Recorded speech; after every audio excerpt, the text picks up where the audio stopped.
오늘은 예수님의 6번째 표적에 대한 말씀입니다. 저희가 계속 예수님의 표적에 대해서 말씀을 나누고 있는데 그 표적을 보면서 결국 예수님의 사역에 대해서 우리가 알게 됐습니다. 그러면 오늘 말씀에 이제 맹인이 나옵니다. 그 맹인을 통해서 우리는 주님의 어떤 사역을 볼 수 있을까?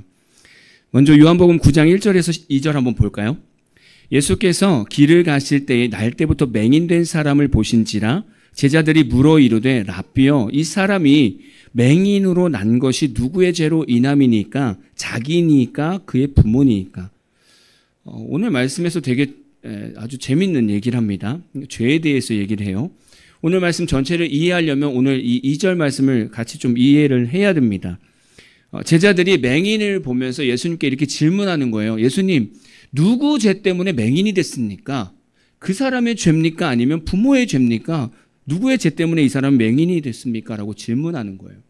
이 질문을 통해서 당시에 유대인들의 생각을 알 수 있잖아요. 왜 이들이 이렇게 질문을 했을까라는 거죠.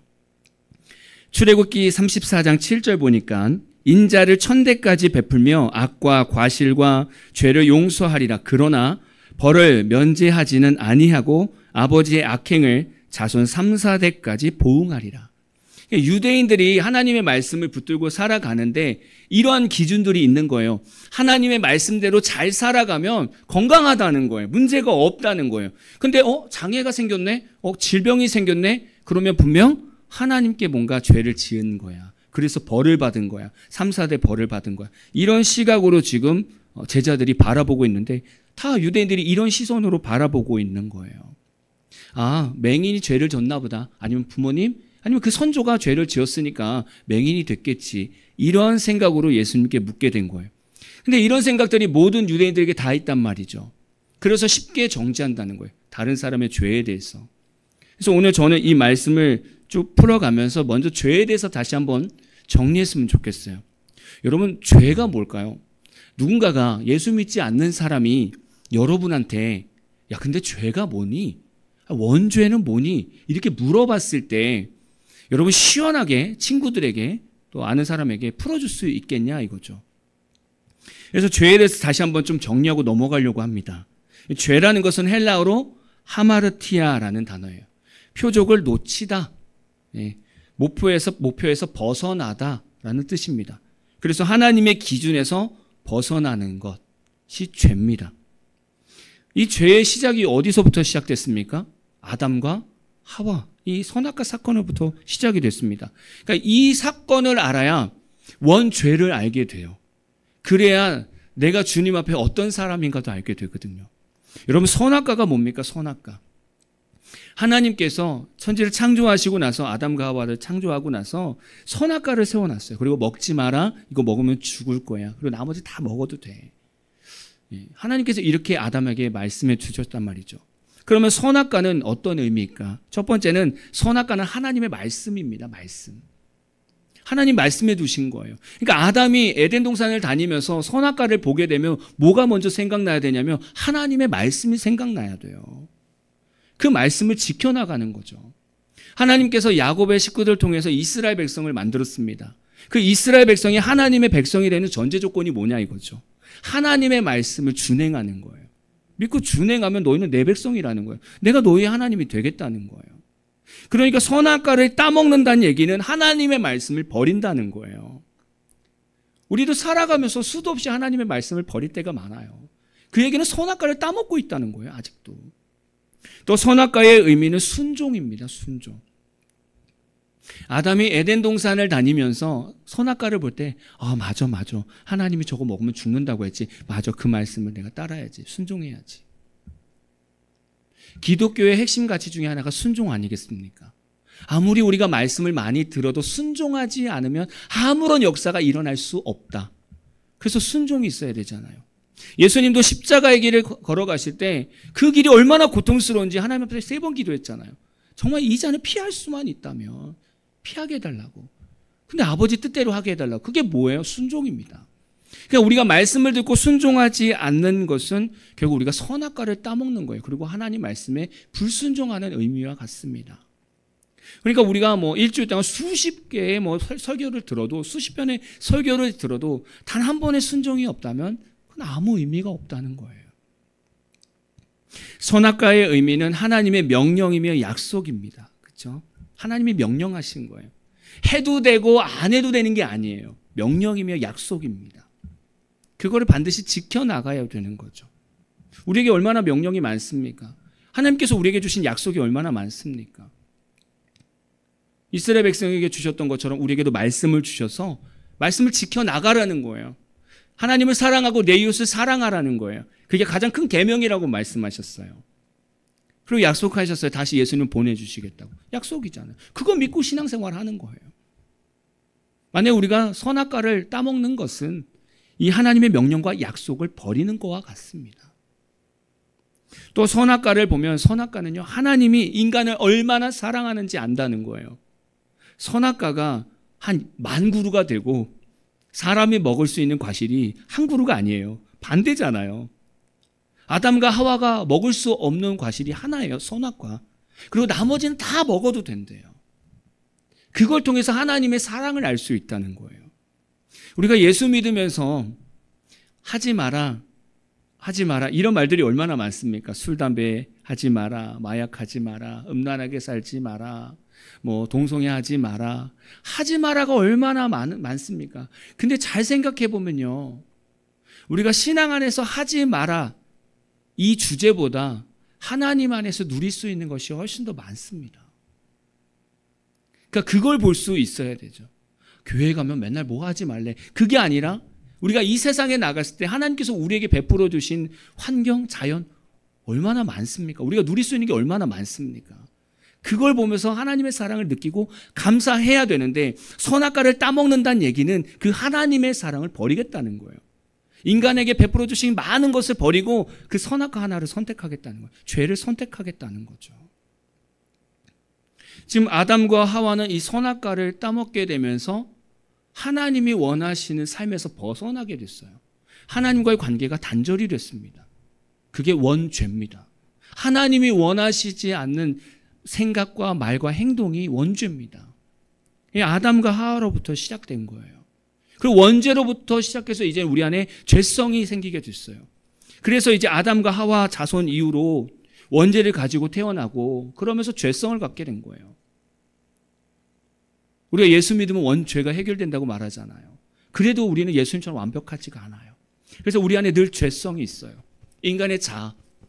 그래서 주님이 아니면 우리는 늘 죄로 달려간다는 거예요. 우리는 그걸 더 소망한다는 거예요. 왜? 죄성 때문에. 그러니까 우리는 죄 앞에서는 당당할 사람이 아무도 없다는 거예요. 이 전제를 생각한다면 어떻게 그 맹인을 바라보면서 예수님 누구의 죄 때문입니까? 라고 어떻게 그렇게 당당하게 얘기하냐고요. 그렇게 당당하게 얘기할 수 없어요. 왜? 모두가 다 죄인이니까. 지금 그렇게 지금 스토리가 연결되고 있습니다. 지금 제자들은 예수님께 맹인된 자는 누구의 죄로 인한 것입니까? 라고 질문했을 때 예수님께서 뭐라고 대답했습니까? 요한복음 9장 3절입니다. 예수께서 대답하시되 이 사람이나 그 부모의 죄로 인한 것이 아니라 그에게서 하나님이 하시는 일을 나타내고자 하심이라. 예수님은 이 맹인된 사람, 이 사람의 이유가 이 사람 죄나 부모의 죄가 아니라는 거예요. 이 사람을 통해서 하나님이 하시는 일을 나타내 보이겠다는 거예요. 저는 이 말을 들었을 때 제자들이 되게 파격적이었을 것 같아요.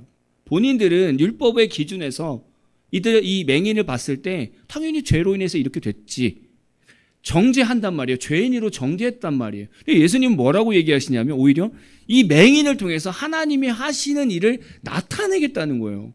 어떻게 이 죄인을 통해서 하나님이 하시는 일을 나타내 보이냐고요.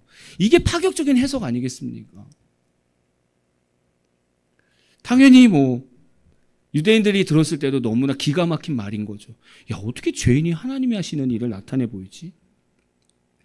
여러분, 하나님께서 예수님을 이 땅에 보내시면서 가장 바라시는 소망이 뭡니까? 가장 바라시는 거. 하나님의 소망이 뭡니까? 디모데전서 2장 4절입니다. 하나님은 모든 사람이 구원을 받으며 진리를 아는 데에 이르기를 원하시느니라. 아멘이죠. 아멘입니다.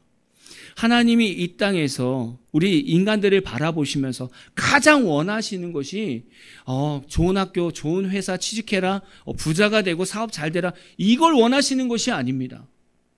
나는 모든 사람들이 다 구원 얻었으면 좋겠다. 모든 사람들이 진리에 이르렀으면 좋겠다. 진리를 알았으면 좋겠다. 그게 하나님의 소망인 거예요. 우리는 그 하나님을 먼저 알아야 되잖아요. 우리가 이 땅에 살면서 하나님의 마음을 알아야 기도하는 방향도 잡힐 거 아니겠습니까?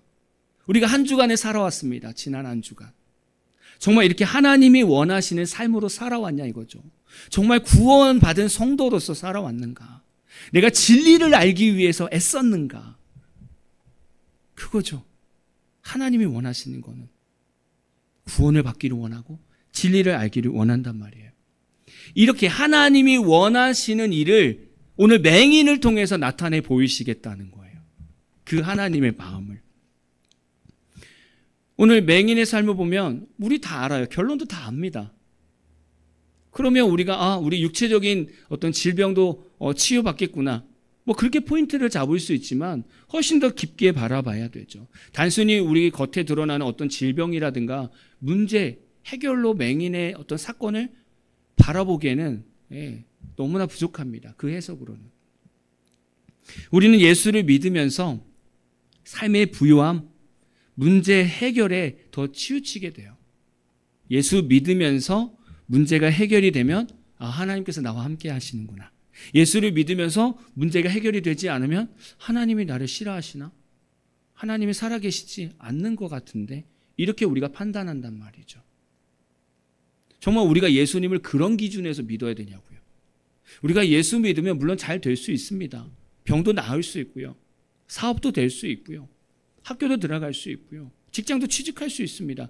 근데 그게 전제 조건이냐 이거죠. 예수 믿는데 그게 전제 조건이냐 이거죠. 아니라는 거죠. 오늘 말씀의 전개를 보면 앞에 다른 표적하고 좀 다릅니다. 앞에 표적은 예수님께서 말씀하시면 바람도 잔잔해지고 38년 된 병자도 자기 자리 들고 나가서 치료받게 되고요. 신하의 아들 병도 고침을 받았습니다. 예수님께서 말씀하시면 바로바로 치료를 받았어요. 그런데 오늘 말씀을 보니까 왠지 예수님은 조연처럼 이렇게 비춰지고 맹인의 이 행동, 그 하나하나가 주연처럼 비춰지는 거예요. 그의 행동이 되게 중요하다는 거죠. 오늘 말씀을 보면 우리가 예수님께 나아가는 어떤 그런 삶, 또 우리가 예수 안에서 어떻게 구원을 받는가를 볼 수 있는 거예요. 그 신앙생활의 원리를 알 수 있는 거죠. 신앙의 근본적인 질문을 여러분에게 해보겠습니다. 여러분 한번 속으로 한번 대답해 보십시오. 여러분은 어떻게 하나님 앞에 나아가 구원을 얻었습니까? 되게 중요한 질문입니다. 여러분은 어떤 자격으로 하나님 앞에 나아가 구원을 얻고 하나님의 자녀가 되었습니까? 되게 근본적인 질문입니다. 만약에 예수 믿지 않는 여러분의 지인들이 여러분에게 이 질문을 한다면 여러분은 뭐라고 대답하겠냐고요? 너는 어떻게 구원받았어? 어떤 자격으로 구원받았어? 어떤 방법으로 구원받았어라고 물어보면 여러분은 어떻게 대답하시겠냐 이거죠. 정말 그리스도인이라고 한다면 이 부분에서만큼은 명확하게 그리고 정확하게 대답을 해야겠죠. 그리고 그 대답은 당연한 것이 아닙니다. 당연하게 구원받았지라고 대답하는 것이 아니라 그 대답은 감사와 감격으로 대답해야 됩니다. 이거에 대한 답은. 그러지 않겠습니까? 저는 설교가 다 끝났을 때 여러분 마음속에 이 질문에 대한 답이 명확하게 세워지길 축복합니다. 오늘 말씀에서 맹인을 바라볼 때 아직 예수님을 믿지 않는 불신자로 좀 바라봤으면 좋겠어요. 맹인을 볼 때 이제 시선이. 아니면 아직 구원을 받지 못한 성도들의 삶. 그게 맹인이라고 한번 생각해 보세요. 아직 구원을 받지 못한 사람. 아니면 구원을 받지 못한 성도. 그게 맹인이라고 한번 생각해 보세요. 예수님께서 이제 맹인의 눈을 어떻게 열어주셨습니까? 오늘 말씀에서. 뭐 갑자기 예수님이 맹인한테 맹인아 내 믿음이 너를 구원했다. 이렇게 말씀하셨습니까? 아니면 내 자리를 들고 가라. 이렇게 말씀하셨습니까? 아니죠. 그렇게 안 하셨어요. 오늘의 기적은 좀 다른 방향으로 제시해 가시는 거예요. 좀 다른 방향으로 풀어 가시더라는 거예요. 예수님은 땅에 침을 뱉어서 진흙을 이겨서 맹인의 눈에 발라주셨습니다. 여러분 이 말씀을 묵상하다 보면 그럴 것 같아요. 내가 맹인이라고 생각하고 말씀을 읽으면 순간 예수님께서 침을 퇴 뱉어서 진흙을 이겨서 눈에 발라주면 이럴 수도 있어요. 더러워 이럴 수도 있어요. 그냥 물도 많은데 굳이 침을 뱉어서 진흙을 이겨서 눈에다 발라? 좀 거부감을 느낄 수 있고 좀 이상한 방법이지 않습니까? 근데 우리는 성경을 잘 아니까 여러분 이 진흙이 맹인이 눈을 뜨는데 뭔가 도움이 됐습니까? 사실 아니에요. 이거는 도움이 된 게 아닙니다. 무슨 그 당시 예수님의 침과 당시에 어떤 흙 성분이 원활하게 아주 화학작용을 일으켜서 눈에 발랐더니 마침 그 흙이 눈병에 딱 맞게 치료된 거. 이게 아니잖아요. 그죠? 전혀 상관이 없어. 이거는 본질이 아닙니다. 이거는. 이렇게 하고 나서 그 다음 행동이 메인입니다. 그 다음 행동을 해야 하나님의 메시지가 나타나는 거거든요. 저는 이거를 행위라고 표현하고 싶습니다. 행위. 우리가 신앙생활을 하면서 메인이 아닌 다른 신앙생활을 메인으로 생각하고 살아간다는 거예요. 우리 신앙생활의 메인이 뭘까라는 거죠. 또 한번 질문을 드려볼까요? 우리가 평소에 이렇게 예배를 드립니다. 우리 예배 행위가 구원을 얻는 절대적인 길입니까? 잘 질문을 이해하셔야 돼요. 목사님 예배 드리지 말라고 하는 건가? 그 질문 아니에요. 잘 들어보시면 여러분이 평소에 드리는 이 예배가 구원을 얻는 절대적인 길입니까? 절대적인 길입니까? 우리가 하나님께 드리는 헌금이 구원을 얻는 절대적인 길입니까? 이게 점점 생각들이 복잡해질 수 있어요. 우리가 평소에 읽고 있는 성경 자체가 구원을 얻는 절대적인 길입니까? 여기에 여러분 뭐라고 대답을 하시겠습니까? 이런 행위로는 구원을 얻을 수 없어요. 행위잖아요, 행위. 이걸로는 구원을 얻을 수가 없어요. 우리가 주일에 아무리 많은 예배를 드리고 주일날 많은 봉사를 해도 거기에 중요한 포인트가 빠지면 하나님과 상관없는 예배가 된다는 거예요.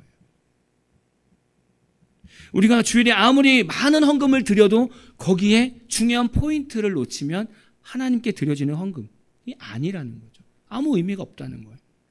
우리가 평소에 성경을 수십 독을 읽어도 거기에 중요한 포인트가 빠지면, 메인이 빠지면 아무런 능력이 되지 않는 성경 통독이 됩니다. 오늘 말씀에서 그 중요한 포인트가 무엇인가를 말씀하고 있는 거예요. 우리의 이런 행위의 중요한 포인트가 뭔가? 여러분, 맹인의 이 눈에 진흙을 바른 게 중요한 겁니까? 근데 우리는 그걸 따라서 살아간다는 거예요. 그 진흙을 따라서 산다는 거예요. 이 행위에 따라서. 근데 오늘 말씀이 그게 메인입니까? 아니잖아요. 그게 메인이 아니에요. 예수님께서 맹인된 자의 눈에 진흙을 바르시고 뭐라고 말씀하셨어요? 요한복음 9장 7절입니다. 같이 읽어볼까요? 시작. 이르시되 실로암 못에 가서 씻으라 하시니, 실로암은 번역하면 보냄을 받았다는 뜻이라. 이에 가서 씻고 밝은 눈으로 왔더라. 아멘. 당시에 실로암 못은요, 유대인들이 성전에 들어가기 전에, 예배를 드리러 가기 전에 정결을 유지하기 위해서 씻었던 장소입니다. 씻던 장소였었어요. 예수님은 지금 맹인에게 이곳에 보내서 진흙을 씻으라고 말씀하셨어요. 맹인은 예수님 말씀에 의해서 그냥 순종해서 그냥 실로암 못에 가서 씻었습니다. 그랬더니 눈이 밝아졌어요. 이게 어떻게 보면 오늘 메인 기적의 핵심 내용이죠. 여기서 우리는 뭘 발견하겠냐 이거죠. 여러분, 실로암의 의미를 우리가 다시 한번 생각해 봐야 된다는 거예요. 아까 성경에도 나와 있지만 실로암의 이름의 뜻은 보냄을 받았다라는 뜻입니다. 보냄을 받았다. 우리는 오늘 이 말씀에서 실로암을 들을 때마다 우리는 누가 생각나야 되냐면 예수님이 생각나야 됩니다. 왜냐하면 예수님은 하나님에 의해서 이 땅에 보냄을 받은 자이기 때문에 그래요. 요한복음 6장 38절 볼까요? 같이 읽어봅시다. 시작. 내가 하늘에서 내려온 것은 내 뜻을 행하려 함이 아니요 나를 보내신 이의 뜻을 행하려 함이니라. 실로암 아닙니까? 실로암이잖아요. 예수님 자체가 실로암이라는 거예요. 하나님께 보냄을 받았다라는 거예요. 예수님 자체가. 예수님 자체가 지금 실로암으로 말하고 있는 거죠.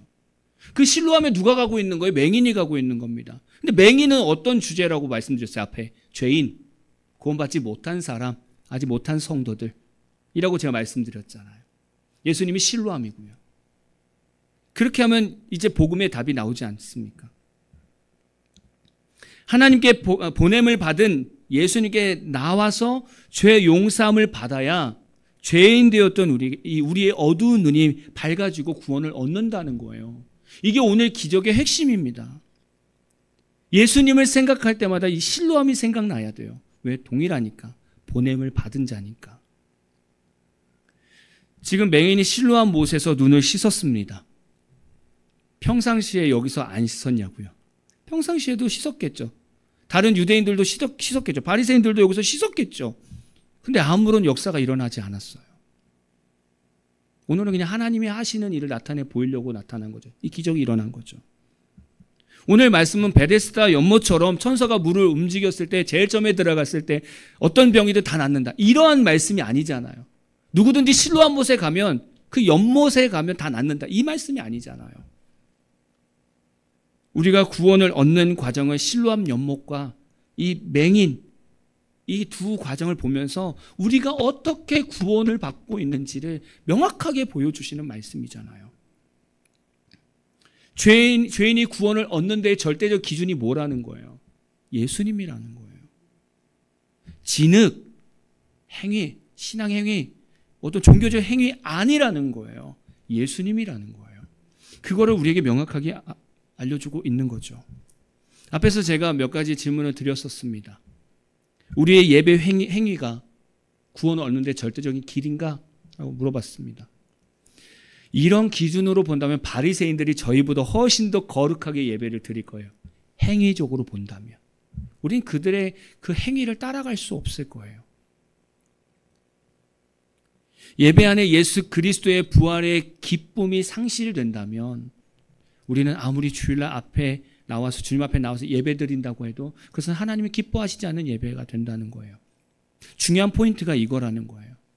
우리가 예배를 드릴 때 예수님 때문에 내가 구원을 얻고 예수님의 부활로 내가 새 생명을 얻었다라는 그 기쁨으로 매 순간 예배 드리지 않으면 그 핵심이 빠지고 그냥 예배 행위만 열심히 한다면 그것은 하나님과 상관없는 예배라는 거예요. 오늘 실로암 이 기적을 통해서 비교한다면 우리의 헌금도 마찬가지잖아요. 만약 헌금을 기준으로 해도 그럴 겁니다. 바리새인들이 우리보다 훨씬 더 거룩하게 구별해서 하나님께 드릴 거예요. 그 행위는 우리가 따라갈 수가 없죠. 우리가 하나님께 헌금을 드릴 때 구원받은 그 감격으로 감사하는 마음으로 드려야 되는데 그게 아니라 그냥 생색내거나 아니면 아까운 마음으로 드리거나 아니면 나중에 연말에 직분 얻기 위해서 뭔가 헌금으로 뭔가 쌓으려고 한다면 여러분 이거는 정말 중요한 포인트가 없는 거잖아요. 이런 헌금은 하나님이 기뻐하시는 헌금이 아니라는 거예요. 거기 예수님이 빠졌으니까. 또 성경을 수십 독을 읽는 것도 마찬가지입니다. 여러 교회를 다녀보니까 다 공통적으로 성경 통독을 합니다. 그리고 연말에 몇 권을 읽었는지 파악을 합니다. 뭐 어떤 분은 연세 드신 분들은 막 뭐 10독, 20독 막 이렇게 합니다. 뭐 여쭤보니까 정말 이렇게 읽으신 것이 아니라 설거지 할 때도 틀어놓고 뭐 다 잠잘 때도 틀어놓고 막 그래서 막 계속 자기 들었다고. 눈이 침침해서 안 보이니까 나는 계속 들었다고. 그래서 나 20독 했다고. 좋습니다. 성경 많이 읽는 거 좋습니다. 근데 만약에 이렇게 말씀을 기준으로 한다면 우리가 바리새인을 따라갈 수가 없어요. 그들이 말씀 보는 걸 우리가 따라갈 수가 없어요. 이게 중요한 게 뭐냐 이거죠. 말씀을 수십 독을 읽고 성경 스토리를 많이 한다? 중요하죠. 근데 거기에서 예수님을 발견하지 못하면 그 성경 통독은 아무 의미가 없다는 거예요. 정말 아무 의미가 없는 거예요. 성경은 처음부터 끝까지 예수에 대해서 말씀하고 있는데 성경을 수십 독을 읽었는데 예수 닮지 않는다? 예수 닮은 모습이 없다? 그건 정말 하나님과 상관없는 그냥 성경 통독이라는 거예요. 그냥 일반 소설 읽는 거랑 똑같다는 거예요. 스토리만 아는 거죠. 중요한 포인트가 빠지면 안 된다는 거예요. 그 말씀에 예수님이 빠지면 안 된다는 거예요. 근데 우리가 자칫 성경 통독하면서 예수님은 배제하고 내가 얼마큼 많이 읽었는가? 나 시상식에 나가야지. 정말 하나님 보실 때 이게 중요할까요? 이게? 아니잖아요. 본질이 빠져 있다는 거예요. 본질. 아까 앞에서도 또 다른 질문을 했었습니다. 여러분은 어떻게 하나님 앞에 나아가 구원을 얻었습니까? 여러분은 어떤 자격으로 하나님 앞에 나아가 구원을 얻고 하나님의 자녀가 됐습니까? 라는 거예요. 오늘 이거를 그냥 정리하고 말씀을 마치려고 합니다.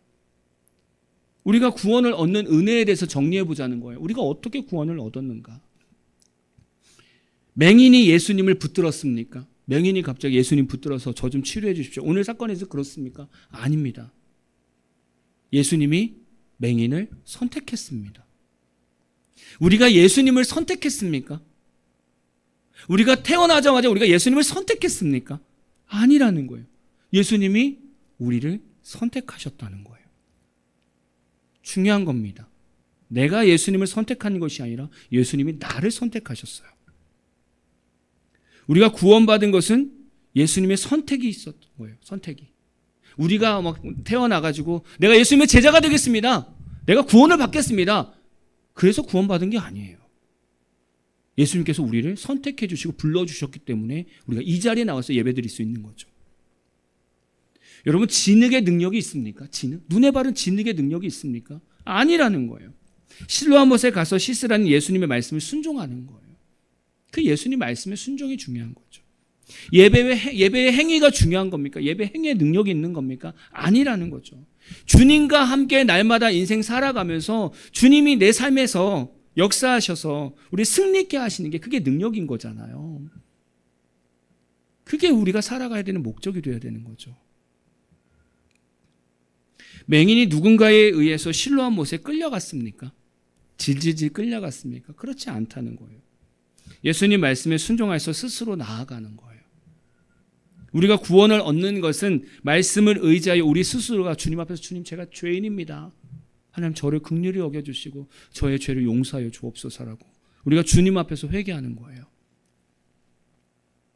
여러분 오늘 예배 나왔을 때 오늘 예배 나올 때 누군가에 의해서 나왔습니까? 안 나오면 혼나니까. 그렇다고 한다면 우리는 본질을 잃어버린 거예요. 안 가면 엄마한테 혼나니까 안 가면 누구한테 욕먹으니까 그래서 나왔다? 그러면 우리는 정말 말씀과 반대되는 삶을 살고 있는 겁니다. 부모의 신앙이 좋다고 해서 자녀들이 구원을 얻습니까? 말도 안 되는 이론입니다. 하나님과 1:1 관계입니다. 부모님의 신앙, 좋은 신앙은 자녀들이 하나님께 나아가는데 중보기도로 좋은 도움이 될 수 있지만 자녀들이 하나님 앞에 무릎 꿇어야 돼. 스스로 무릎 꿇고 내가 죄인입니다. 주님 나의 구원자가 되어 주옵소서라고 자녀들이 스스로가 하나님 앞에 나와야 돼요. 맹인은 끌려가지 않았어요. 야 예수님 말씀하셨잖아. 빨리 실로암으로 가. 그러면 사람들이 막 질질 끌고 가서 빨리 씻어. 그렇게 안 했단 말이에요. 말씀하셨으니까 내가 가서 씻어야지. 주님의 복음을 들었다면 내가 주님 앞에 무릎 꿇는 거예요. 부모님들이 자녀들한테 무릎 꿇어 빨리 회개해.